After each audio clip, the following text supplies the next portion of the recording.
Hello friends, कहानी की शुरुआत में हमें किसी लेडी की आवाज़ आती है जो कि किसी से कह रही होती है, प्लीज़ आप बाहर जाके इंतज़ार कीजिए सर, पेशेंट ने अपना काफ़ी खून खो दिया है। ये डॉक्टर होता है जो कि मूजिन से कह रहा होता है और फिर अंदर सर्जरी का प्रोसेस स्टार्ट हो जाता है। फिर हम ह्यूजिन को देखते हैं जो कि बहुत ही तेज़ी से भाग रहा होता है हाँफते हुए। हॉस्पिटल पहुँच के वो मूजिन का कॉलर पकड़ता और कहता है चिल्लाते हुए, जॉय मूजिन, और चिल्लाते हुए कहता है, आखिर हुआ क्या है? आखिर जेबू की सर्जरी क्यों हो रही है? और फिर मूजिन ह्यूजिन को धक्का देते हुए कहता है, मेरे पास तुमसे बात करने के लिए टाइम नहीं है। और परेशानी में ही मुस्कुराते हुए कहता है, उसे बस पेट में स्टब किया गया है। और मोबाइल में देखते हुए कहता है, मुझे कई बार स्टब किया गया है पर मैं हर बार बच जाता हूँ तो वो भी बच जाएगा, उसे कुछ नहीं होगा। और उसकी बात सुनकर के ह्यूजिन परेशान होते हुए उससे कहता है, क्या तुम समझ भी रहे हो क्या आखिर तुम क्या कह रहे हो? और उसे चुप कराने के लिए मुझे अपने हाथ का इशारा देता है और फ़ोन पे बात करते हुए कहता है, हाँ ये मैं हूँ, सब कुछ इतना उलझ गया है कि मैं तुम्हें फ़ोन करना ही भूल गया।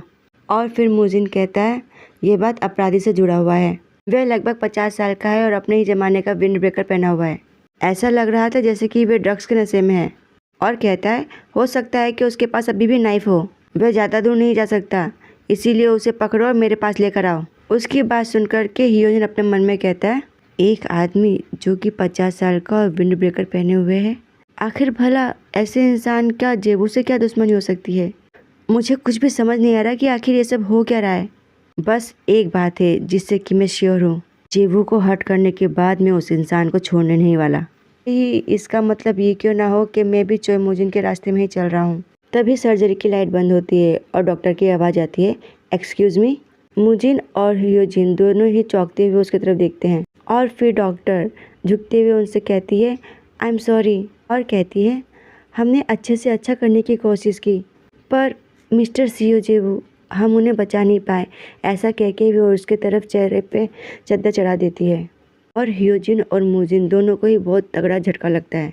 और फिर हमें कागज़ के कई पन्ने दिखते हैं जो कि नीचे गिर रहे होते हैं। और फिर एक लड़की की आवाज़ आती है जो कि जेबू से कह रही होती है, क्या मैं तुमसे एक फेवर मांग सकती हूँ? और जेबू उसके तरफ देखता है और वह उस लड़की को देख के कहता है, पार्क, यू नो, इंजुंग की यंगर सिस्टर। और फिर वे एकदम जेबू के पास आके कहती है, क्या तुम मेरे लिए युनजुन के स्टूडियो से एक बुक ला सकते हो? उसकी बात से घबराया हुआ जेबू उसको कहता है, आखिर तुम ये खुद से क्यों नहीं कर लेती? और यूनो कहती है, वह मुझ पर बहुत ही गुस्सा करेगा पर वे तुम पे गुस्सा नहीं करेगा क्योंकि वो तुम्हें पसंद करता है बहुत ज़्यादा। और उसकी बात सुन कर के जेबू अपने मन में कहता है, ये तभी मुझसे अच्छे से बात करती है जब भी उसे कुछ चाहिए होता है। और उसकी बात सुन कर के जेबू कहता है, ठीक है। फिर वे स्टूडियो में जा कर के बुक ढूंढ रहा होता है और फिर यूनो के पास आके कहता है, क्या यही वो बुक है? और यूनो खुश होकर कहती है, हाँ। बुक को देख के कहता है, मैं भी इसे पढ़ूंगा। और कहता है, यह बहुत ही इंटेंस बीएल नॉवल है।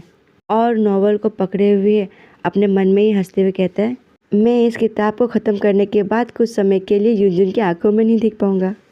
इसने मुझे अवेयर किया है कि वो गे रिलेशनशिप में ओके है। और फिर जेबू उस बुक को यूनू को पकड़ाते हुए कहता है, ये लो। और वो कहती है, थैंक यू। बुक को लेने के बाद वो कुछ स्पेल करती है, उससे कहती है, तो अब गुड बाय जेबू। जेबू कहता है, क्या? ये जेबू की पहले की यादें होती हैं। और फिर हम जेबू को देखते हैं जो कि वापस से आ जाता है और उसकी आंखों से आंसू आ रहे होते हैं और अभी भी उसके हाथ में वो बुक होती है और वह कहता है, सही है। और फिर बुक को उठा के देखते हुए कहता है, आंखों में आंसू लिए हुए, आखिर ये कैसे? मैं सीओ जेबू के रूप में जागा जो कि मेरे ही नाम वाला एक काल्पनिक कैरेक्टर है। तभी किसी का हाथ जेबू से वो बुक छीन लेता है और उसका नाम पुकारते हुए कहता है, जेबू, यो युनजुन होता है। और कहता है, वेलकम बैक टू रियलिटी। और उसको देख कर के जेबू कहता है, युनजुन, और गुस्से में कहता है, welcome back? Are you serious? तुमने सच में मुझे मार डाला? और चिल्लाते हुए कहता है, मुझे समझाओ कि आखिर हुआ क्या है? और युनजुन कहता है, शांत हो जाओ जेबू। और कहता है, कुछ चीज़ों को ऐसे ही छोड़ देना चाहिए। और कहता है, क्या तुम सिर्फ इसे एक अजीब सपना नहीं मान सकते और आगे बढ़ सकते? और उसकी बात सुनकर के जेबू कहता है, तो इसका मतलब मैं वापस नहीं जा सकता? ऐसा वो दुखी होते हुए कहता है।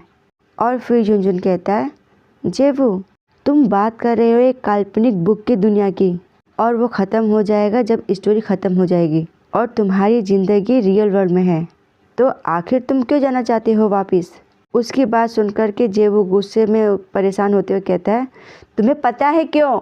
और फिर यूनजुन उसको देख के कहता है प्यार, और उसे एक गहरा लुक देख के कहता है तो क्या हुआ? और फिर उसके कंधे पे हाथ रख के कहता है लिसन जेवू। पर जेवू उसकी बात नहीं सुनता और उसके हाथ को हटा देता है और फिर उसको एक गहरा लुक देता है, जिसे देख कर के यूनजुन कहता है आखिर क्यों ना तुम थोड़ा रेस्ट कर लो। जैसा कि मैंने तुमसे कहा ही है, वह एक काल्पनिक किताब की दुनिया है और जो भी तुम इमोशन फील कर रहे हो वो सब रियल नहीं है। और जेवू एकदम से बाहर की तरफ जाते हुए उसको पीछे मुड़ के देख के कहता है तुम अपनी बातें बचा के रखो, मैं जा रहा हूँ। और अभी भी उसकी आंखों में आंसू होते हैं और फिर वे बुक को अपने सीने में दबाए आगे बढ़ जाता है और यूनजुन पीछे रह जाता है। वो बस उसे जाते हुए देखता रहता है। तभी ही जेवू उसकी बहन के तरफ से आगे बढ़ जाता है, जिसे देख करके उसकी बहन पीछे मुड़ के देखती है, हाँ ये जाग गया। वो थोड़ी घबराई सी लगती है। फिर हमें रियल दुनिया का नज़ारा दिखाया जाता है और जेवू जोर जोर से दौड़ते हुए जाते हुए कहता है अपने मन में ही हियोजिन हियोजिन हियोजिन, और रोते हुए कहता है आई मिस यू हियोजिन। और फिर हमें वापस से दूसरी दुनिया को दिखाया जाता है जहाँ की हमें जेवू की फ़ोटो दिखाई देती है। यून वो आवाज़ लगाते हुए कहता है हियोजिन, वे इंसान वापस आ गया है। और हियोजिन उसको पीछे मुड़कर देखता है और फिर वे चोई मुजिन को देखता है और कहता है चोई मुजिन। और मुजिन उससे कहता है हमने उस हमलावर को ढूंढ लिया है, वो तुम्हारा पिता है। जिसको सुनकर के हियोजिन कहता है क्या? और कहता है मैं जाके उनसे पूछना चाहता हूँ कि आखिर उन्होंने ऐसा क्यों किया। और उसकी बात सुनकर के मुजिन उससे कहता है क्या तुम मेरे साथ आओगे? और मुजिन की बात सुनकर के हियोजिन चौंक जाता है और उससे कहता है हाँ मैं आऊँगा। और इसी के साथ ये पाठ होता है समाप्त। धन्यवाद। अब मैं इसे रोज़ाना अपलोड करूँगी क्योंकि इसके थोड़े से चैप्टर रह गए हैं। Okay bye.